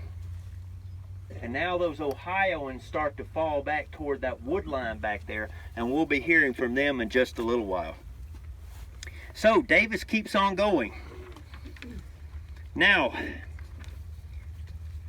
to add to the problem, as I told you earlier, I won't go too much into it because these Rebs, I don't want them fainting on me right out here. Right, Sergeant? When they're coming out through here, I told you that Marshall's brigade of North Carolinians at one point is going to oblique right, and they're going to start going this way. Well, when they oblique right, that furthers the distance from Davis's brigade and the rest of the line. That means that when Pettigrew starts shifting Fry and Marshall's brigade to the right, Davis also has to shift. There are several times when Davis's line out here during the advance is going to crimp. They're, you know, just like a pink, what do you call it, a yo-yo or a accordion. You know, it goes in and out. Accordion, thank you very much. They're going to come in and out bunching up. Davis will write in his official report that the Union artillery will alleviate this crowding in short order. Yeah, because we're not far from being, if we're not already, we're not far from being in canister range. And the shells will be coming in. The 8th Ohio has some great accounts of the Confederates as they're starting to close in, and how the shells would explode among them and so forth. And they just like covered in a cloud of smoke as they're coming across through here. All right, so when Marshall's brigade obliques to the right and Davis is over here, what ends up happening right here is when you, let's point you at 45 degrees. When a gap starts to open up, you stand right here. Here is Lane's brigade coming up behind. And what ends up happening, this is Trimble's brigade. And so we got Davis right here. We got Marshall's North Carolinians headed over here. You got a gap that opens up, and Lane's men are going to start to push forward. The problem for Lane, though, is his right flank is going to overlap Marshall and Fry. So what happens to his rear line is that the men this line starts to get discombobulated, because the men who don't have anything in front of them want to go fast, and the men who have something in front of them want to go slow. Does that make sense? And that's hard to keep. You can't practice that, folks. Only time and experience will teach you that. Only the best discipline. And so this starts to get out of kilter as they start to advance across the field. To I believe it's the 7th North Carolina, don't quote me on this, but at least one regiment in Lane's brigade has to fix bayonets also for all the fugitives running back from Brockenbrough's brigade through their unit. And when they come through, you know, they're screaming, for God's sake, it's murderers, let's run, run, you're all gonna die, or something like that. They start carrying away good men with them because they're seized by the moment. One regiment, if not the whole brigade, has to fix bayonets and march forward like this in order to keep their comrades from chasing them away, breaking the ranks up. In other words, they want them to go around them instead of through them. And that is quite effective in doing that. Am I dismissed? You were dismissed, sir. You were dismissed. Thank you. All right, any questions? What was Pettigrew's target? Pettigrew's target? I don't know if he's got a target. His target is to align upon Pickett's division. His target is going to be where you see those cars up there. But the field is too wide for his 4,500 men, and he's already down to 4,000 plus what he's lost during the bombardment, plus what's leaving naturally or unnaturally out here. So what does he have left coming forward? It's all going apart. And to show you how quick this is happening, this is what Pickett is looking at. When Pickett and the Virginians start talking about the line breaking and fleeing backwards, and that report is destroyed, this is probably the area he is looking at from over there. He doesn't like it. He feels his men were just left out there, hung out to dry, if you will. But the Virginians have a shorter distance to go, and they're fresh. They got all their officers, all their NCOs. They haven't been in combat. They're much better shape. And look at it. The terrain tells you everything. Most of you have done Pickett's division. A lot of you have not done this area of the field.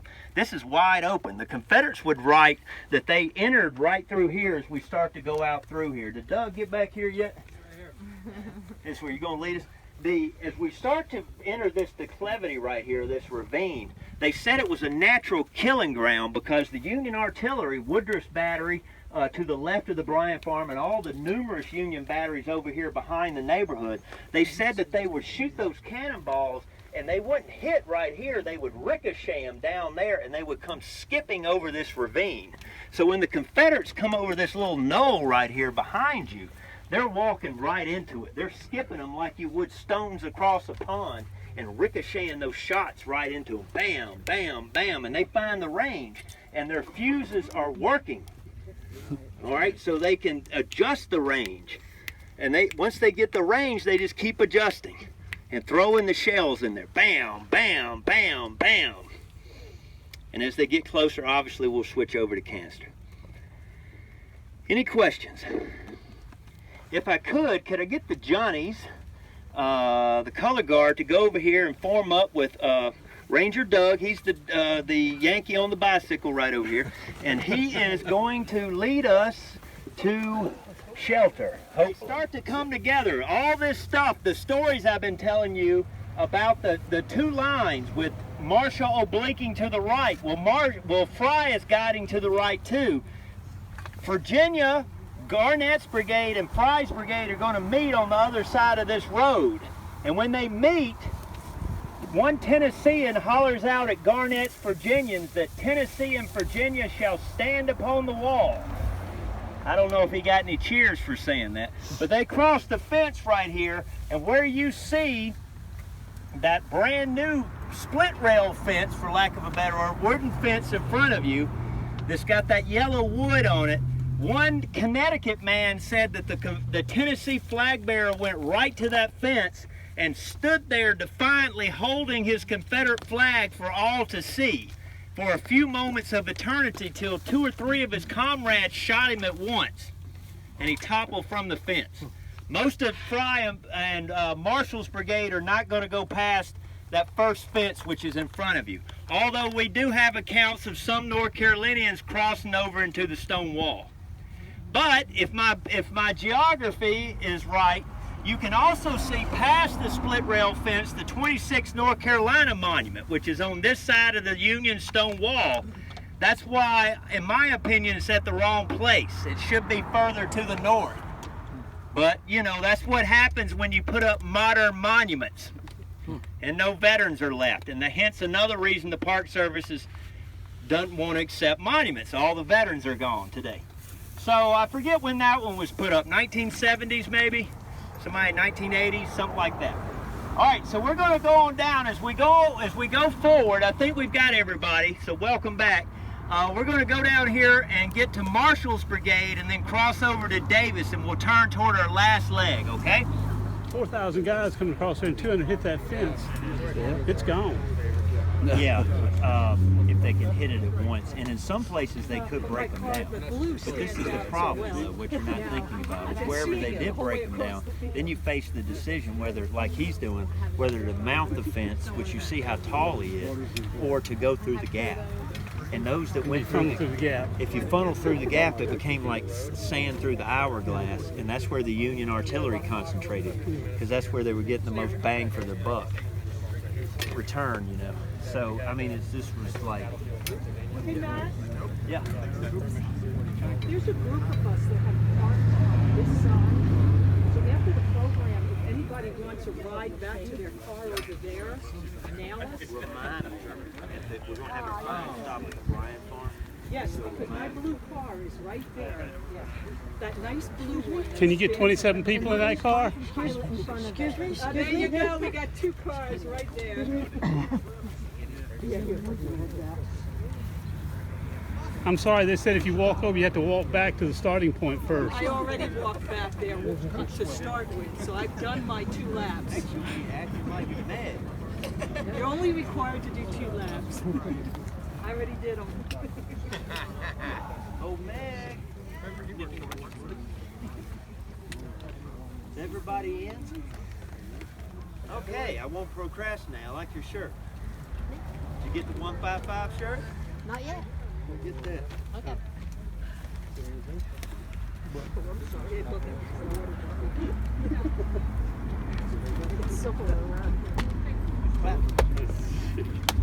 Clap. Carol looks so enthusiastic.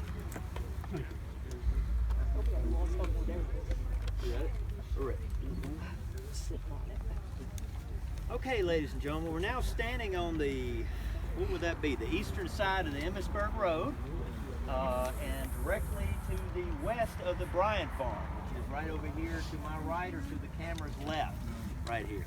If you pan back behind you, that's right, I didn't turn the microphone on. How about that? All captured live on PCN. Matt forgot to turn the microphone on. So, thank you. If you turn back around, this is now we are on the left flank. Follow me here, of Pettigrew's division, specifically the left flank of Davis's brigade. Brigade was aligned from left to right. 11th Mississippi on the left, 42nd next, 2nd next, and then the 55th North Carolina. So that brigade probably stretched from here, just guessing by the time they get here, probably down to where roughly you see that 15 sign, business 15 sign along Steinwehr-Emmitsburg Road, whichever one you want to call it. Now, as the Mississippians start to come up through here, I told you at the beginning of the tour that the 11th Mississippi, out of 4 regiments, was the only one that hadn't been in combat. It goes without saying, ladies and gentlemen, that for that reason, the 11th Mississippi Regiment, or the veterans, I should say, are going to leave the most accounts in the aftermath. Okay, survivors noted that most, if not all, the high-ranking officers were down by this time from the 11th Mississippi. And apparently the highest ranking officer that they could find was Captain John V. Moore. And guess what? He was a college kid and now a captain. When within 100 yards, you can gauge for yourself, but 100 yards on the other side of that fence right there, Lieutenant Andrew Baker implored Captain Moore to order the charge. They needed to get over this fence.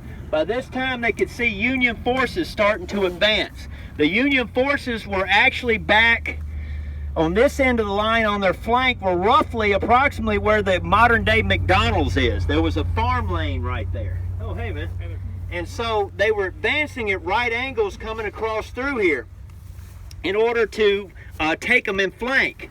Literally, the 8th Ohio, which that's their monument right over there behind you, is going to advance, and this is going to be their furthest advance, but roughly where you see the battle theater, they're going to line up right there, approximately in that area, and they're going to start shooting into the Davis's brigade's flank.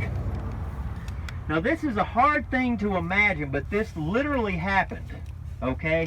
Davis's men, especially the 11th Mississippi being on the left flank, they're marching along, and they can see the Yankees up here around the Bryan farm all clumped up together. Remember, Alexander Hayes fought all of his units together, meaning he just bunched everybody they could get up against the wall. Sometimes they'd be 5 or 6 deep in blue uniforms and passing the muskets to the front. So they can see this massive wall of blue infantry right up there.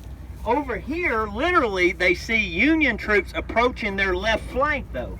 If you can imagine, ladies and gentlemen, walking through toward the enemy, which is already bad enough in front of you, you would literally have to march past them and allow the Ohioans first to shoot into your flank.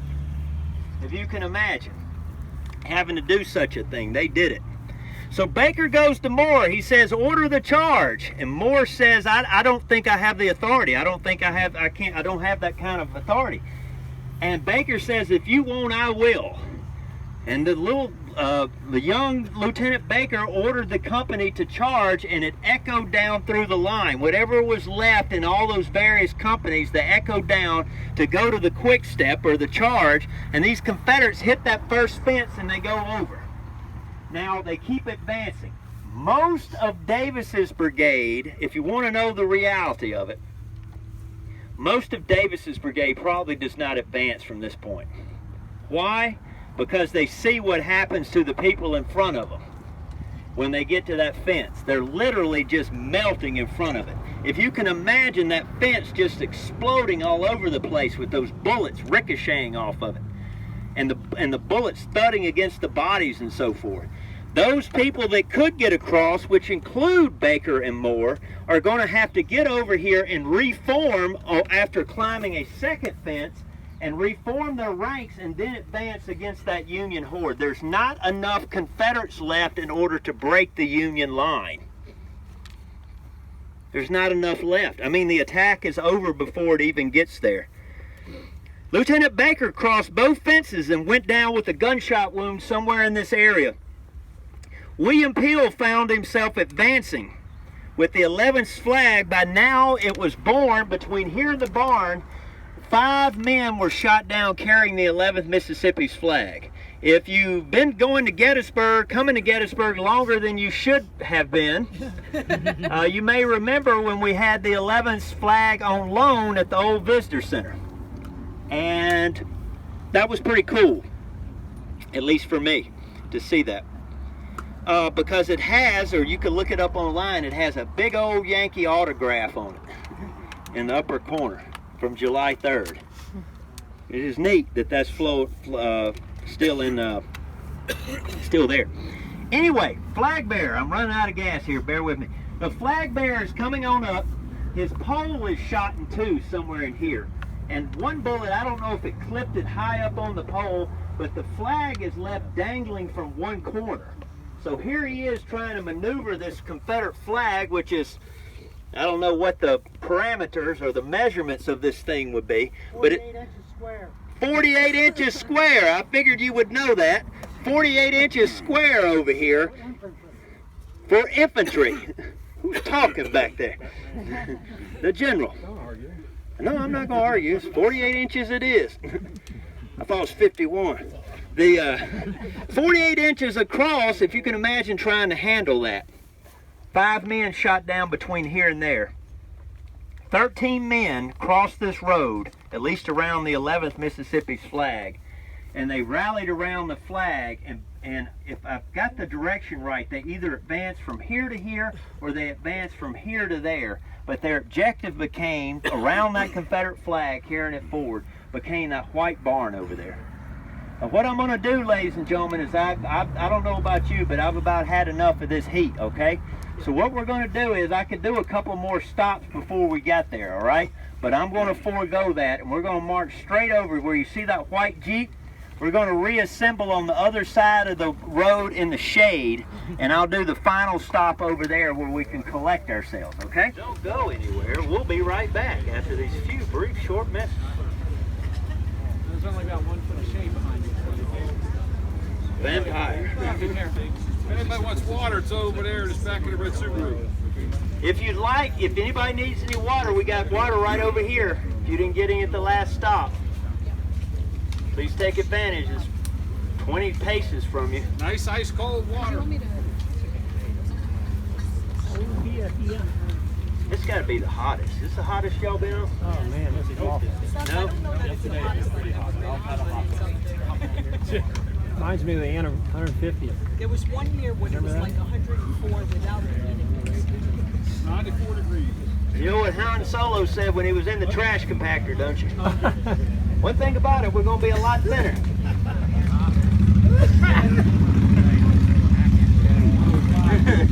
You got that?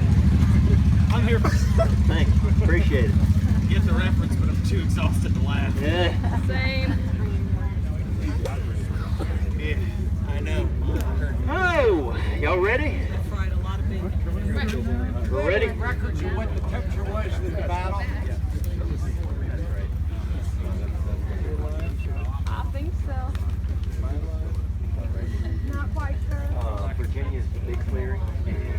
I don't think North Carolina. Really? Yeah. I don't know if I'm just out of shape because of the heat, but I feel like laying down on a nice. If you tell me about it, I'll get it. All right. No, I'm good. I mean, when I get back to the house, though, I'm taking the fan and just sticking it in my face. Yep. I'll lie in the living room with it and stick it for like. Matt, So glad I'm he's got a question. You asked a question. Say again? I feel like dying. What was the temperature? 90? No, it was 80 something, but it had high humidity. 87 is the real temperature, and the real feel was in the 90s. What was it today? Real feel. 105 real feel. 105? But we didn't have wool on. If it had been this hot, they'd have probably just quit. No. I don't think Pickett's charging them in all the way. They'd all been A lot of them, but they weren't Supermen, sir. They were hot. Okay, Matt, let's bring those boys home. All right, let's go. Y'all ready? Yeah. Okay. All right. Matt. Oh, this is 4-2. I guess we'll wait. Did I get it up? Can y'all hear in the back? Yep. Hey, Camo Man. Can you hear? Yeah, you. On the bike. Can you hear? Okay.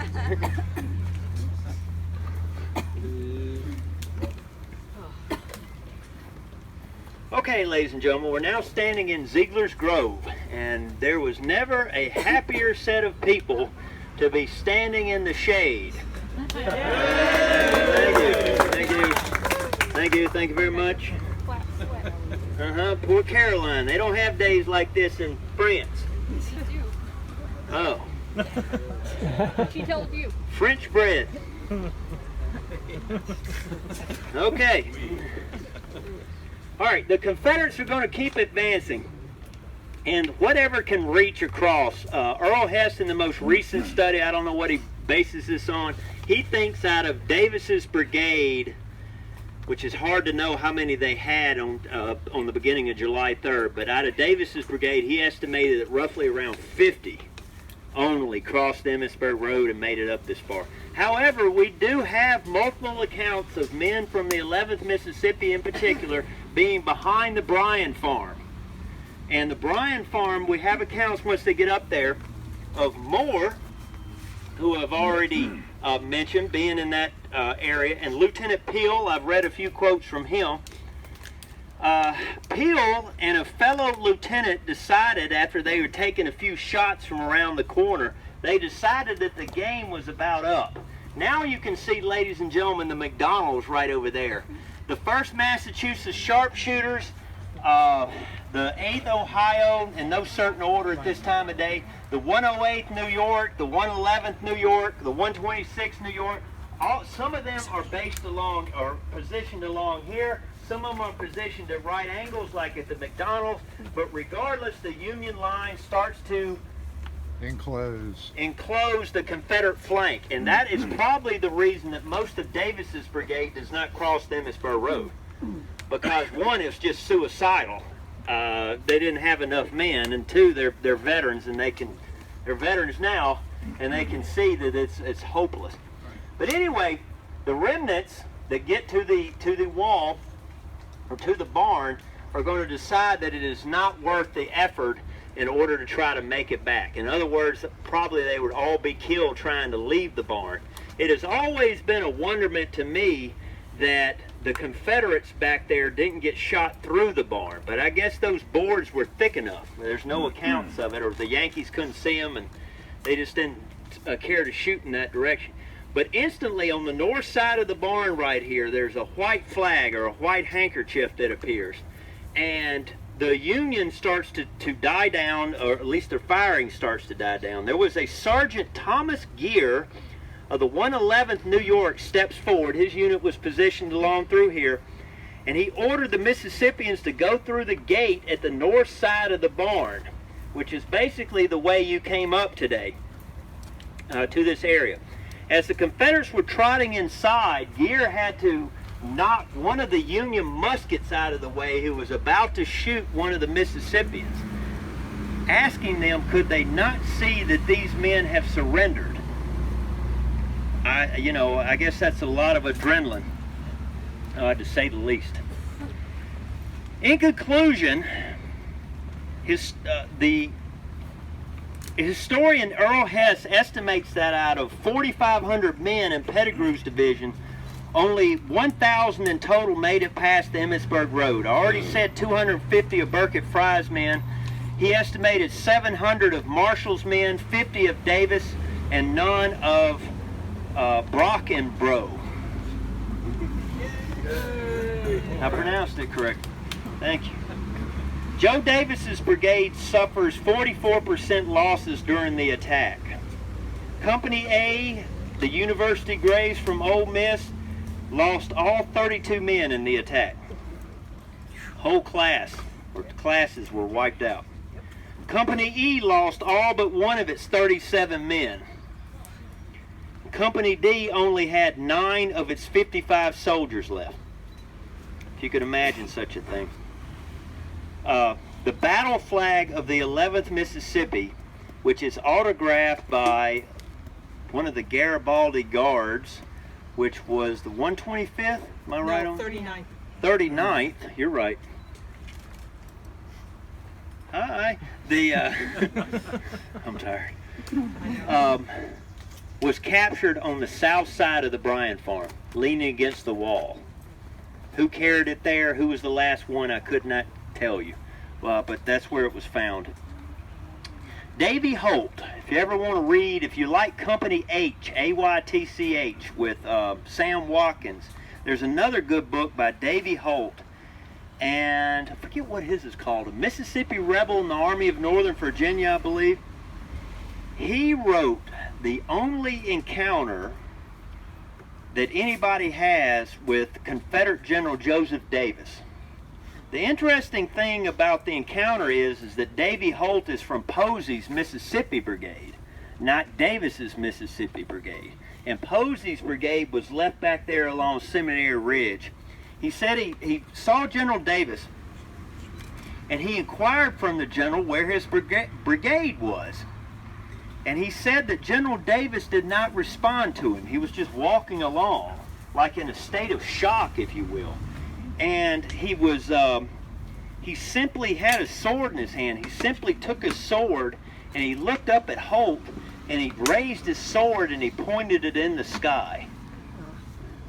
And then he dropped it, the point back down, and never said a word, and walked on. And during the entire time he was walking, he was taking the tip of his sword and flicking rocks out of the way with it, absent-mindedly, as he was walking down through Seminary Ridge. Holt just returned to his place in line, saying that he could not talk and neither could I. And so I returned to the line. It's a sad sight that returns to Seminary Ridge over there. Robert E. Lee, of course, and the Virginians get all the attention, especially in the aftermath, this segment of the battle, because that's where Lee is, over at the Virginia Monument. That's why the Virginia Monument is today. But still, that receding tide coming back from the Emmitsburg Road is going to be trying to reform over here in the Woodline. And there's really not much of it left. Davis's brigade will reform and will become a fighting unit once again, but it will never be the strength it was here at Gettysburg. A lot of times after the war, after the Battle of Gettysburg, I should say, you will see that Davis's brigade is combined with a lot of other units. For instance, and Brockenbrough's brigade, it's combined. It goes through a lot of evolutions before its demise in Petersburg of April of 1865, when it's basically cut off when the 6th Corps breaks through the Confederate lines. Was that April 2nd, 1865? And everybody help me out at once. The 6th Corps advances through there, and they pin them against Hatcher's Run, and that's the end of Davis's men. Is Davis still in command? No.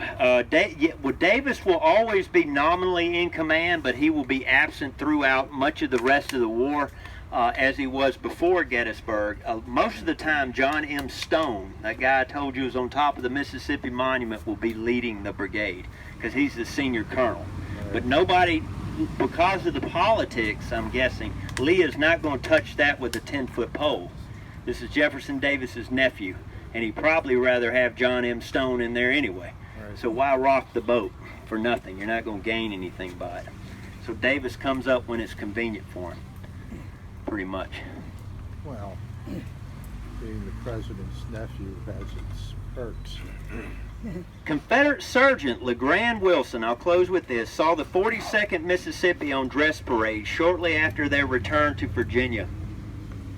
He noted, quote, the regiment was in command of a captain, the colonel dead and the lieutenant colonel a hopeless cripple, and the major severely wounded.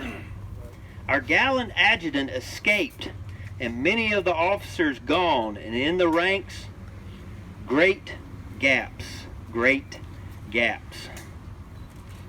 The men from Mississippi, in conclusion, I'm sure a few of them will make the reunion, but very few of them at all are ever going to want to walk this field again. It was probably the most harrowing experience of their Army career. Busey and Martin, I didn't check the newest figures that are out in Busey, but Busey and Martin, which I have Greg Coco's, and first it was Harry Fawn's, then Greg Coco's, and now it's mine, statistic book. Y'all know what I'm talking about, Busey and Martin? So, this is where I got it from. Did I impress you? Okay, thank you. They say Davis had 2,305 men. Now, this is all combined with July 1st casualties, but he lost 1,030 men, or 44.7% of his unit. The 55th North Carolina entered with 640 men and lost 220 in 2 days, 34%. 2nd Mississippi, 492 men, lost 232 men, 47%, a lot of those in the railroad cut. The 42nd Mississippi, 575 men in the 42nd. They lost 265, or 46%. And the 11th Mississippi, who's the only unit we can say without a doubt lost everything on July 3rd. They had 592 men, and they lost 312, which was 102 killed, 168 wounded, and 42 captured, or 52.7%. Right there. Ladies and gentlemen, it is the 155th anniversary of the Battle of Gettysburg. The men that fought here, both on the Union and the Confederate sides, would be very happy that you were able to come out here in 100-degree index weather and cross this field just to follow in their footsteps. This is what history is all about. Not only did you get the story, you got to relive the weather that they went through. But it does give you a different perspective, does it not? It is not all textbook and pieces on a board when you go out through here. They're actual human beings, and there are heroes and there are cowards on every battlefield. And there are some men that stand up to it and some men that run away. There are some men that stand up today and the next month run away. There are some men that couldn't stand up today and next month they stand and fight. War is a very complicated thing. But regardless, ladies and gentlemen, on both sides, at this time, as the sun starts to set on July 3rd, you have to remember that there was a lot of weeping widows also on both the North and the South. Thank y'all very much.